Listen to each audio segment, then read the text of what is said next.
La défaite surprise du Paris Saint-Germain face au FC Nantes, les familles de Di Maria et Marquinhos victimes d'un cambriolage avec séquestration, le récap Ligue 1 et les résultats étrangers avec le triplé de Cristiano Ronaldo, toute l'actualité est dans le journal de Made in Foot.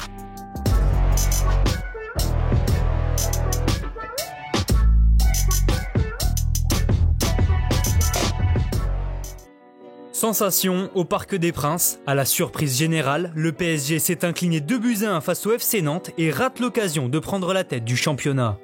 Avec une équipe remaniée, les Parisiens se procurent quelques occasions en première période à l'image de Di Maria et Rafinha qui voient leur tentative être repoussée par Lafond.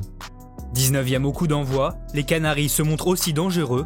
Kolo Muani aurait dû obtenir un penalty pour une faute de Kimpembe, mais la VAR en décide autrement. Son coéquipier Ludovic Blas va ensuite obliger Keylor Navas à réaliser un arrêt réflexe à la demi-heure de jeu. Secoué, le PSG parvient tout de même à ouvrir le score juste avant la pause. Après une passe déviée de Di Maria, Draxler hérite du ballon et croise sa frappe pour battre Lafond.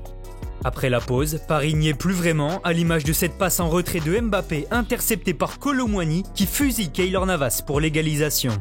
Le buteur nantais va ensuite se muer en passeur pour Moses Simon qui donne l'avantage au FC Nantes à 20 minutes du terme. Le score ne changera pas et les Canaries s'imposent 2-1. Outre cette victoire surprise des hommes de Comboiré, ce match a surtout été marqué par la sortie prématurée de Di Maria après l'heure de jeu. Au téléphone pendant quelques minutes, Leonardo est descendu des tribunes du Parc des Princes pour discuter avec Mauricio Pochettino qui a ensuite fait sortir Di Maria avant de l'accompagner dans les vestiaires. Selon RMC Sport et Canal+, Elfideo aurait alors quitté le stade car son domicile, alors occupé par sa femme et ses enfants, aurait été la cible d'un cambriolage avec séquestration. En plus de Di Maria, Marquinhos aurait vécu la même mésaventure au domicile de ses parents en région parisienne. Plus tard dans la nuit, le défenseur brésilien a tenu à donner des nouvelles rassurantes, précisant aussi qu'une enquête avait été ouverte. Pour revenir au terrain, cette 29e journée de Ligue 1 mettait également aux prises l'AS Monaco et le LOSC, mais ce choc n'a pas tenu toutes ses promesses. Dans un match fermé, où le club de la Principauté s'est tout de même procuré les meilleures occasions, les deux formations se sont quittées sur un score de 0-0. Dans un autre duel, celui pour la Ligue Europa, le RC Lens et le FC Metz n'ont pas réussi non plus à se départager. Devant par deux fois grâce à Klose et Cahuzac, les Sang et Or se sont fait rejoindre à chaque fois après des buts de Wagner et de Lens. Pas de vainqueur non plus dans le derby entre Nîmes et Montpellier où Delors a répondu à l'ouverture du score de Koné. Un but partout aussi entre Lorient et Nice, mené après un but de Maolida, les Merlus ont égalisé grâce à Wissa. Dans le même temps, Bruno Genesio a remporté son premier match avec le Stade Rennais. Les Bretons s'imposent 1-0 face à Strasbourg grâce à un but de Bourigeaud. Enfin, les Girondins de Bordeaux ont enfoncé Dijon en l'emportant 3-1 suite à un doublé de Wang. Au classement, Lille est toujours premier avec 63 points, soit 3 d'avance sur Paris et Lyon, et Monaco reste 4e en embuscade. Dans la course à la Ligue Europa, bonne opération pour l'Olympique de Marseille, 5e qui compte 45 points comme le RC Lens.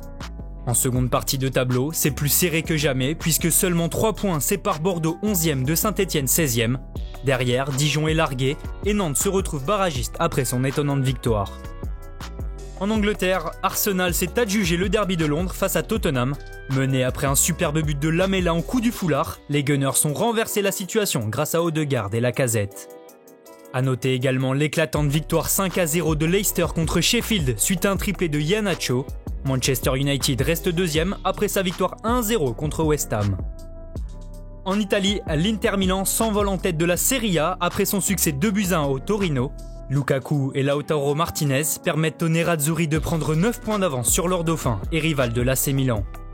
Les Rossoneri se sont d'ailleurs inclinés 1-0 chez eux face au Napoli et voilà Juventus revenir à un petit point. 4 jours après son élimination précoce en Ligue des Champions, la vieille dame a réagi en gagnant 3-1 à Cagliari grâce à un triplé de Cristiano Ronaldo.